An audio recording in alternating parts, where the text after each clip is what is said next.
So welcome back to part two of looking at how Nintendo sales performed over the decades. Today we're going to be talking about, the handhelds. So no consoles, just handhelds. Now I do want to say that like promotional systems or special systems, let's say promotional systems. I should have said in the last video, but whatever, you know what I mean. So I will not including like handhelds such as the Game & Watch accessories, which I apparently don't have in here. I thought I had it on my desk, but I don't. The TV color console. Well, that actually, hold on, that's a console. Never mind. Just scratch that. The Virtual Boy, if you want to consider that a handheld, it's more of like a tabletop console, but you don't connect it to the TV, so kind of say it's a handheld. I'm not going to be including that. We're going to be talking about the Game Boy Advance line, and then the DS and 3DS line. So let's get started. So the first main handheld from Nintendo released in the 1990s was the Game Boy. Now this is also going to include the Game Boy Light and Game Boy Color. I know there was some exclusive games on the Game Boy Color that would not work on the Game Boy or Game Boy Light, but for the most part they were new. They were the same generations. The Game Boy Advance was a new generation, so I know there was a lot of games on the Game Boy Color that were actually exclusive. Whereas when you look at the 3DS, or the new Nintendo 3DS, I should say, also known as the 2DS, different model. But anyway, yeah, there were fewer exclusives, but there were still exclusives. Anyway, so let's go back to the Game Boy. Game Boy managed to surpass 118.69 million SKUs in sales. Its software sold made it to 501.11 million. During the start of the following generation, the Game Boy Advance came out. The Game Boy Advance line would include the Game Boy Advance SP and the Game Boy Advance Nano models. Didn't sell as well as the Game Boy did, but still took pretty good. 81.51 million of the systems sold, while we had 377.42 million games sell on the platform. Let's just say software, because I know there were some like third-party games, but they weren't really games, like movies. Like you could actually watch movies. You could also do this on PSP, but now on video game systems, it's more common just to stream them or put like if you have PlayStation or Xbox, you could just put like a DVD or Blu-ray. Nintendo, you just have to stream it. Anyway, so still a successful system. So let's just say software, not so much games. After the Game Boy, the company released, after the Game Boy Advance, I should say, the company released the Nintendo DS in 2005. The DS ended up getting four models. It had the base DS, DS Lite, and then we had the two models with the camera, DSi and DSi XL. Now in Japan, it was known as the Nintendo DSi LL. After combining before I continue, I do want to note that the DSi and DSi XL had exclusives for the DSi. They were only digital though, but all the physical games would still work. So after combining all the iterations, the DS, all four models combined, the DS became the best-selling handheld from Nintendo. It ended up reaching 154.02 million in sales, while 948.76 million games were sold, or titles were sold, let's say that. This led to its successor. Moving on to the 2011 launch, the Nintendo 3DS became the successor to the DS. It sold fewer than the DS, but still did fairly well, up to 75.94 million SKUs and 388.55 million software was sold. This concludes the handheld line. One thing I forgot to mention, I for some reason didn't even note this in the article, so but I'm glad I called now. So you had the Nintendo 3DS, 3DS XL, and in Japan it's the LL, same thing. But so 3DS and 3DS XL. Then they ended up releasing the 2DS, which was basically 3DS but didn't play games in 3D, but it would still play all your 3DS games. The original model of the 2DS you could not fold, which was kind of weird. It had two screens, but anyway. Then they released a newer model. It actually had new in the title, so you had new Nintendo 3DS and new Nintendo 3DS XL, while the 2DS also got, the new 2DS and new 2DS XL. So when it had new in the title of the console, that was actually came with a better processor, so games would run better. I remember playing Super Smash Brothers for Nintendo 3DS. I don't have the new 3DS, but I have my 3DS. It's just 3DS XL, so the second model. It crashes a lot, and I've read that that game actually runs better on the newer iteration. Well, like new 3DS and new 2DS. This also includes the XL models. Yeah. Also, the new 3DS and new 2DS actually have a couple have one extra button, and then you got a. It's not really an analog stick. It's kind of like a gyro, I guess.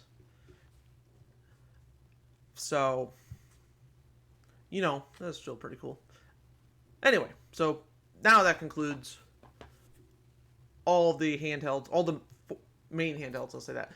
Um, so the Game Boy and Nintendo DS were the only two Nintendo handhelds, including previous mentioned models, that surpassed the 100 million sale mark. The Game Boy was a brand new way to play games on the go. Not like it was the very first system you could play games on the go, but it was one of the earliest systems. So, as for the Nintendo DS, that was fairly new at the time. It had two screens, dual screen, that's what's called DS.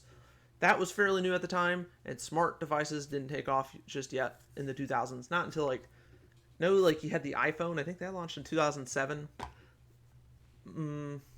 It sold okay, but it wasn't until like the 2010s. And now we're in the 2020s.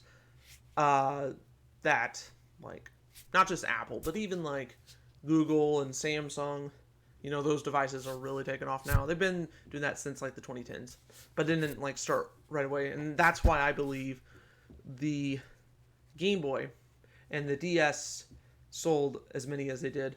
Now, one theory I have with the Game Boy Advance, the reason maybe the Game Boy Advance didn't sell as well as the Game Boy line, well, in my opinion, part of it, I don't think this is like the main reason, but part of it could be that maybe like the Game Boy Advance, I don't believe there were any exclusives. Maybe I'm wrong, but I know there's like third-party accessories, but I'm only talking about like cartridges that you play on or watch movies, whatever. Yeah, I believe, I don't know, but I think I that could be partly why the Game Boy sold more. Maybe more people would have multiple Game Boys where um they would only be likely to get one Game Boy Advance, or maybe they thought, hey, maybe I'm not gonna get the Game Boy Advance because I already have a Game Boy and I'm okay with that, but it still sold pretty well. And then here, the DS was something brand new, dual screen. I don't want to say that's never been done before. It's the only system. I'm not talking about like phones. I know there's like special phones that you can have multiple screens on, but talking about video game systems, that's the only system I can think of with two screens. There may have been some like unsuccessful console or handhelds, whatever, or maybe in some other countries that are like the DS that maybe released before that or whatever. I don't know. But the DS is the only thing I could think of. So, say it was one of the earliest dual screen gaming handhelds. So, I think one reason, so the DS launched 2005 or 2004 or 2005. Right before mobile devices really took off, and then tablets and whatnot. So, I think that's why it sold as well as it did. The 3DS, yeah, I mean, it was cool. I'm not a big fan of 3D, but it was kind of cool to once in a while turn the 3D option on. You could turn it up without 3D glasses. That was kind of cool, but I didn't really use that feature much. Anyway, like I said before, maybe people saw 3DS like, hey, I already got a DS. I'm not really into getting the not new 3DS, but I mean the next gen version. And then also you had mobile devices and tablets taken off. And but still, all four systems, Game Boy, Game Boy Advance, DS, and 3DS, they all sold pretty well. It's not like they did horribly. Like I've read people on like forums online or even social media. I guess you could say a forum site's a social media, but well, we're not going to get into that. They would say, oh, the PlayStation Vita was successful, but the 3DS was not successful, even though the 3DS outsold the Vita. So that doesn't really make any sense to me. And maybe they're not connecting the sales. I don't know. Or maybe it's fanboys Sony fanboys and Nintendo fanboys arguing it out. I don't know, but anyway, so if you have not read my article on the Nintendo console sales, or if you haven't watched the video, I should say, because this is actually the video, I should have said video. You can do so by visiting the link down below in the description. Also, I think what I'm also going to do is at the end of the video, you know how usually I'll have like these boxes saying like, hey, watch these videos next if you haven't yet, and then subscribe in the middle. Please do that, by the way, if you want to see more content. I think that I'll do that with it, but I'll also put it in the description because sometimes for some devices it doesn't show that for whatever reason, especially if you're on older devices or like game consoles, it may not show that. But anyway, yeah, so check that out on my video on looking at how Nintendo console sales fared over the decades. To view the complete showing of Nintendo hardware and software sales, please take a look at Nintendo's official website. That's also going to be down below. So that's that. I kind of surprised this video took long. I think this video is a little longer than the first one, which is funny because I had fewer systems to talk about, but I ended up actually just having a more of a discussion. So a lot of this also wasn't scripted. Anyway, that's going to be it. Let me know what you guys think. Before I end the video, I'm thinking about doing PlayStation consoles and PlayStation handhelds at some point in the future. I also like to do Xbox. The only problem is Microsoft no longer shares like how many. They'll combine like, oh, we have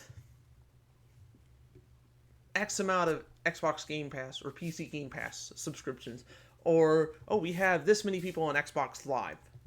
So, and I would need to rely on third-party sales, which I don't really like doing. I mean, I'll look at the NPD group. I guess you could say that's third-party. Yeah, but I don't.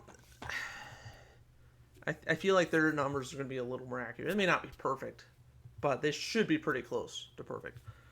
But if it's not from the NPD group or Microsoft, I'm probably just not going to do it, just because I don't want to report something that may not be accurate. Not saying like, there's one website, I can't remember the name, but I would go on there. It would say system sales. It wasn't always accurate. I don't think they like intentionally put that out to lie, to mislead people, but I just don't think it was accurate. But I'm thinking about doing PlayStation. I don't know when that's going to be, but yeah, maybe if there's a slow news week, maybe I'll actually look at it. I kind of consider YouTube part-time anyway, along with Twitch. Anyway, so that's going to be it. Let me know what you guys think. I think my favorite Nintendo handheld would either be the DS or 3DS. Yes, I know you can play DS games on the 3DS. Yeah, but it's not the same kind of nostalgia. So I don't know. I'm kind of stuck in between the DS and DS Lite. I also like the Game Boy and Game Boy Advance, but not as much as like the DS or DS Lite. Or excuse me, DS or 3DS, I should say. Anyway, let me know what you guys think. Let me know what your favorite Nintendo handheld, and for the hell of it, you can tell me what your favorite console is. Until next time, I will see you in the next video.